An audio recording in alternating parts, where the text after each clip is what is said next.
Hi everybody, Smart Shopping Expert Trey Bodge here, and today I want to talk about staying healthy in the wintertime because let's be real, everywhere we go, someone is coughing, someone is sniffling, you hear about this one has the flu and that one has a stomach virus.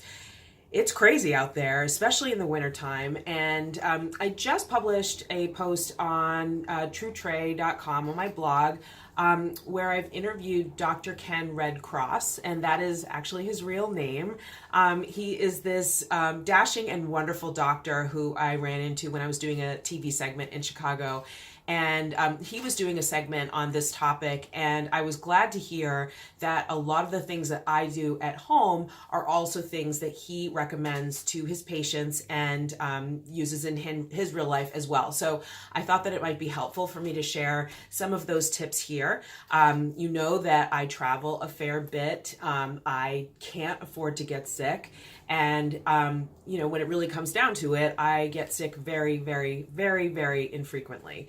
And so I wanted to share some of my tips with you in hopes that it might help you stay healthy this winter too. So first of all, healthy eating. I would highly recommend that you avoid processed foods just because they are not great for you. And if you eat fresh raw foods, lots of vegetables and fruits, it will just help you stay healthier in general. So that's just a good thing to do. I also am convinced that regular exercise helps you stay healthy. It definitely helps clear your mind, and I think that it keeps your body healthy and strong as well. The flu shot, I'm a firm believer. I get one every single year, and it is not too late. If you have health insurance, it's usually free. So why not do it? It hurts for 2 seconds, big deal. So that's something else I would recommend. Washing your hands regularly with soap and water. If you're taking public transportation, be sure to carry hand sanitizer with you. It's really good to sanitize your hand after you've been, say, on the bus, the subway, airplanes. And speaking of airplanes are full of germs. And so I like to wipe down the surfaces around me and sanitize my hands when I'm on the plane. Antibacterial wet wipes are very helpful for wiping down those surfaces because you never know who is in that seat before you. Maybe they have the flu and you sit in that chair and you touch those armrests or you touch those buttons on your TV screen and rub your eye and you're done. So germs travel very quickly. So those things are really helpful. And speaking of germs, if in your home, if someone is unfortunate enough to be sick, you can get sick too. As you know, once someone gets sick in the family, it can kind of travel from one person to another, and that is because of the germs.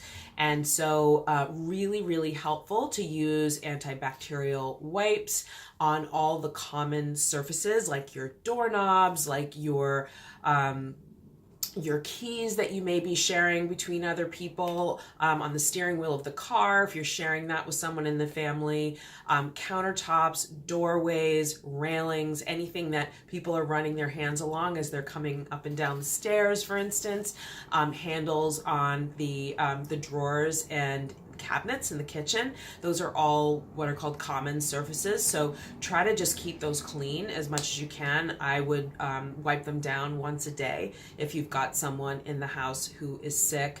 And then teach your kids. Thankfully, what I've noticed with my daughter, she's been growing up at her preschool all the way up through now she's in 7th grade. At school, they talk a lot about, coughing and sneezing this way, washing hands with soap and water. And so I see that she and her friends have really good habits that I never had as a kid. I probably rarely washed my hands. Who knows? My mom's probably cringing if she's watching this. But it's really important to teach your kids if you don't see them using those habits, help them develop those habits so they can keep themselves healthy and then, of course, keep you healthy as well. If you are interacting, especially with a small person and they are sick, wash your hands a lot because you caring for them could then get you sick as well, and that's not going to be helpful for them if you're sick. So I hope that you found these tips helpful, and I hope that they help keep you healthy. And for more information on how to stay healthy, I would highly recommend you check out my blog post with Dr. Ken Red Cross, because he's just awesome and a wealth of information. Please like and share this, and comment below if there's something in particular that you'd like to see me talk about. I would be happy to read that and consider that if it makes sense with what I'm sharing with you guys out there. So in the meantime, stay healthy, and as I always say, happy shopping.